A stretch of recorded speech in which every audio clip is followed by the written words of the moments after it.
أعوذ بالله من الشيطان الرجيم. بسم الله الرحمن الرحيم.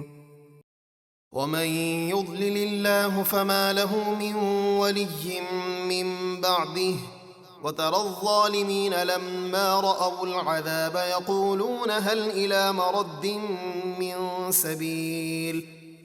اور جسے اس کی ضد اور انا کی وجہ سے اللہ گمراہ کرے تو اس کے بعد اس کا کوئی مددگار نہیں جو اسے عذاب سے بچا سکے۔ اور اے حبیب، آپ ظالموں کو قیامت کے دن دیکھیں گے کہ جب وہ عذاب دیکھیں گے تو کہیں گے کیا دنیا میں واپس جانے کا کوئی راستہ ہے تاکہ وہاں جا کر ہم ایمان لے آئیں۔ وتراهم يعرضون عليها خاشعين من الذل ينظرون من طرف خفي وقال الذين آمنوا إن الخاسرين الذين خسروا أنفسهم وأهليهم يوم القيامة ألا إن الظالمين في عذاب مقيم۔ اور آپ انہیں دیکھیں گے کہ وہ آگ پر ذلت کے ساتھ سر جھکائے ہوئے پیش کیے جائیں گے، وہ چھپی نگاہوں سے عذاب کی طرف دیکھتے ہوں گے، اور اس وقت ایمان والے کہیں گے کہ بے شک نقصان اٹھانے والے وہی ہیں جنہوں نے اپنے آپ کو اور اپنے گھر والوں کو قیامت کے دن نقصان میں ڈالا۔ سن لو، بے شک ظالم یعنی کافر ہمیشہ کے عذاب میں رہیں گے۔ وما كان لهم من أولياء ينصرونهم من دون الله ومن يضلل الله فما له من سبيل۔ اور ان کے لیے کوئی دوست نہ ہوں گے جو اللہ کے مقابلے میں ان کی مدد کر سکیں، اور جسے اللہ اس کی ضد اور انا کی وجہ سے گمراہی میں چھوڑ دے تو اس کے لیے ہدایت کا کوئی راستہ نہیں۔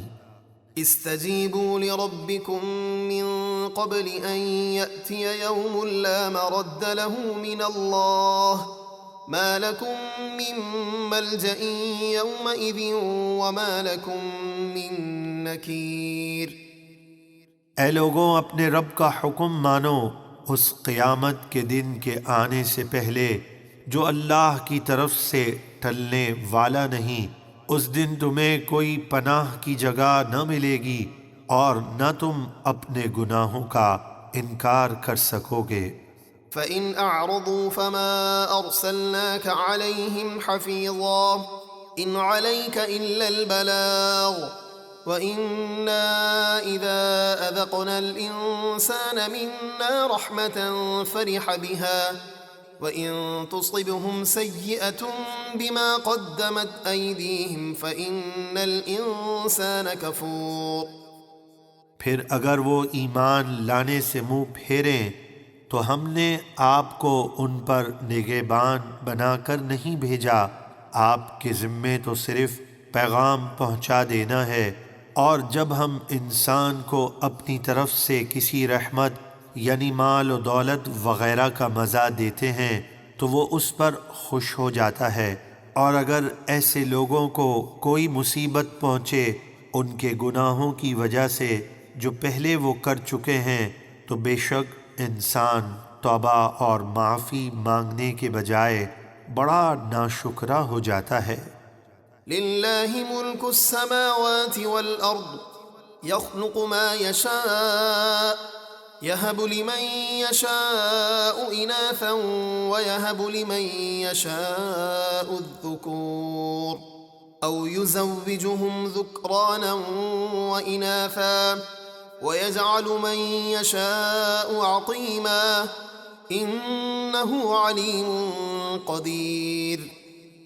آسمانوں اور زمینوں کی سلطنت اللہ ہی کے لیے ہے، وہ جو چاہتا ہے پیدا فرماتا ہے، جسے چاہتا ہے بیٹیاں عطا فرماتا ہے، اور جسے چاہتا ہے بیٹے دیتا ہے، یا کسی کے لیے بیٹے اور بیٹیاں دونوں جمع کر دیتا ہے، اور جسے چاہتا ہے بے اولاد کر دیتا ہے۔ بے شک وہ بڑے علم والا، بڑی قدرت والا ہے۔ وما كان لبشر أن يكلمه الله إلا وحيا أو من وراء حجاب أو يرسل رسولا فيوحي بإذنه ما يشاء إنه علي حكيم۔ اور کسی بشر کے لائق نہیں کہ اللہ اس سے دنیا میں کلام فرمائے مگر اللہ اپنے رسولوں سے وحی کے طور پر کلام فرماتا ہے، یا اس طرح کہ وہ انسان عصمت کے پردے کے پیچھے ہو، جیسے موسیٰ علیہ السلام سے کوہ طور پر کلام فرمایا، یا کوئی فرشتہ بھیجے کہ وہ اللہ کے حکم سے وحی کرے جو اللہ چاہے، بے شک وہ بہت بلندی والا، بڑی حکمت والا ہے۔ وَكَذَلِكَ أَوْحَيْنَا إِلَيْكَ رُوحًا مِّنْ أَمْرِنَا مَا كُنْتَ تَدْرِي مَا الْكِتَابُ وَلَا الْإِيمَانُ وَلَكِنْ جَعَلْنَاهُ نُورًا نَهْدِي بِهِ مَن نَّشَاءُ مِنْ عِبَادِنَا وَإِنَّكَ لَتَهْدِي إِلَى صِرَاطٍ مُّسْتَقِيمٍ صِرَاطِ اللَّهِ الَّذِي لَهُ مَا فِي السَّمَاوَاتِ وَمَا فِي الْأَرْضِ أَلَا إِلَى اللَّهِ تَصِيرُ الْأُمُورُ۔ اور اسی طرح ہم نے آپ کی طرف اپنے حکم سے ایک جاں فضا قرآن کی وحی فرمائی۔ اس وحی سے پہلے نہ آپ کتاب کو جانتے تھے اور نہ احکام شریعہ کی تفصیل، ہاں ہم نے اس قرآن کو نور بنا دیا جس کے ذریعے ہم اپنے بندوں میں سے جسے چاہتے ہیں ہدایت دیتے ہیں، اور بے شک آپ لوگوں کو ضرور سیدھے راستے کی طرف ہدایت دیتے ہیں، اس اللہ کے راستے کی طرف جو آسمانوں اور زمینوں کی ہر چیز کا مالک ہے۔ سن لو، سب کام اللہ ہی کی طرف لوٹتے ہیں۔